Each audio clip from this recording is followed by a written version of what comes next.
My grandma once told me that when I give you a high expectation and you achieve it, you realize you can go higher.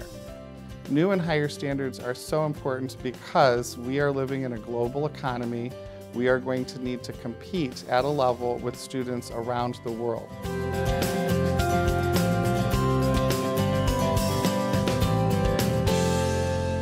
You know, it's important for our children to be able to reach beyond the rote level of understanding, because when we look at college career readiness, when we look at our own professional career choices, be they military, if it's trade, or going to college, what we're looking at are children being able to integrate a variety of skills and apply them to new situations.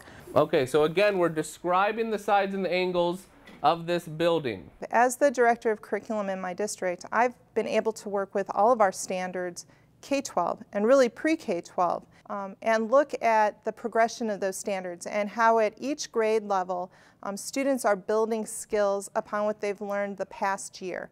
Well, actually, the old standards overlapped, and it wasn't as clear what each grade level was expected to accomplish. These standards make it very clear, and I've heard teachers say how great it is to know what they're expected to do in their grade level, and the upper grades are depending upon them. So it really is a continuum of learning. The other thing that's important is the standards really show students and demonstrate to students how college and career ready they are. So at third grade, you know, where are you on this journey to being college and career ready?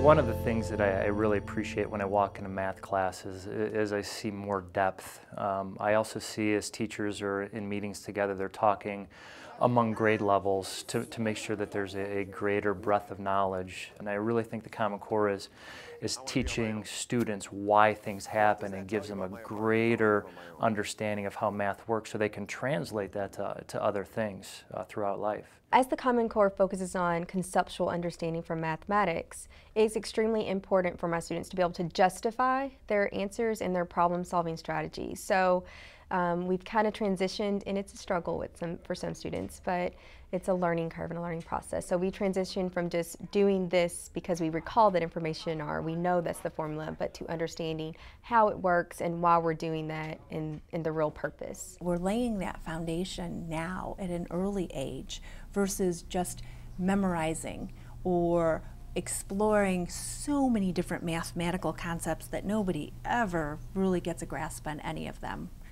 under our previous standards. So being able to do this is setting the groundwork for problem solving. It's important that we cover fewer pieces of information in depth because it allows us and allows the students to really explore the depth of those skills and that knowledge base.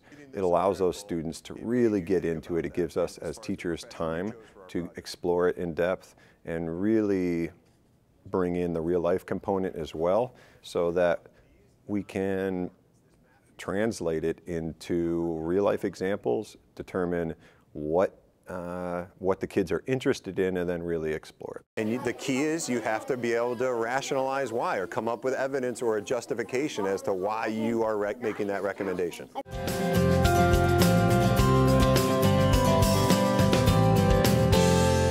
I support the non-language arts teachers in teaching literacy. I work with them through common planning time, but it has been phenomenal to see the non-language arts teachers want to support the language arts teachers because of Common Core. That's been really, really phenomenal. We do look at, I'll say to teachers, and they'll come to me with questions, which is great, and I'll say to them, well, you need to teach your kids to read like a scientist. Reading like a scientist is different from reading like a historian, and reading like a historian is different than, you know, sitting back and pleasure reading in language arts. But you can make reading like a historian fun, and you make reading like a scientist fun. And so we have incorporated in all of our content areas, even the mathematician, we kind of take apart story problems and look at clues in story problems to make that fun for the kids. We're excited because it brings a new level, it brings a deeper level of an emphasis on writing.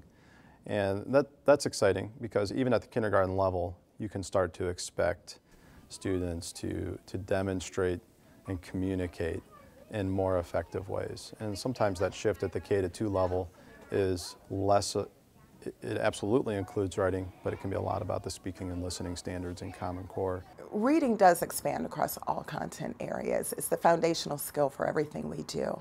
And more importantly, with the new Common Core, specifically with English and Language Arts, there are new standards for science and social studies teachers in grades 6 through 12.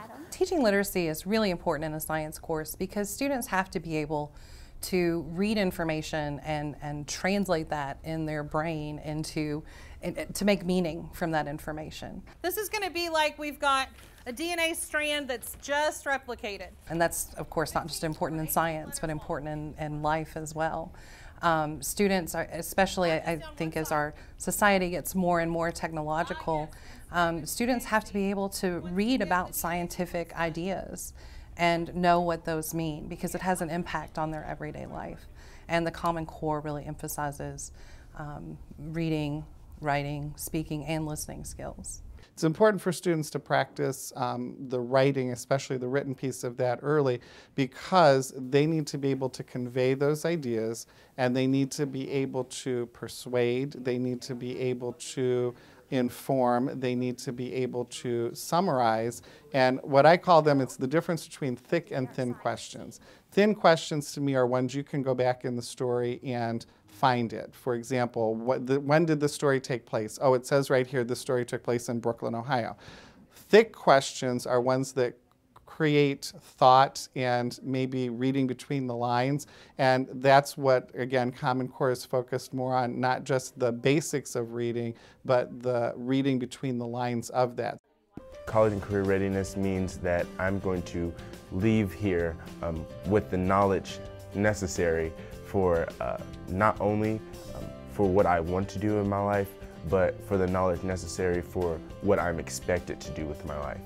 My name is Patrick Yarman. My name is Gina Stabile. My name is Dr. Veronica Motley. I support the College and Career Readiness Standards because it allows our students to compete on a global market with children around the world.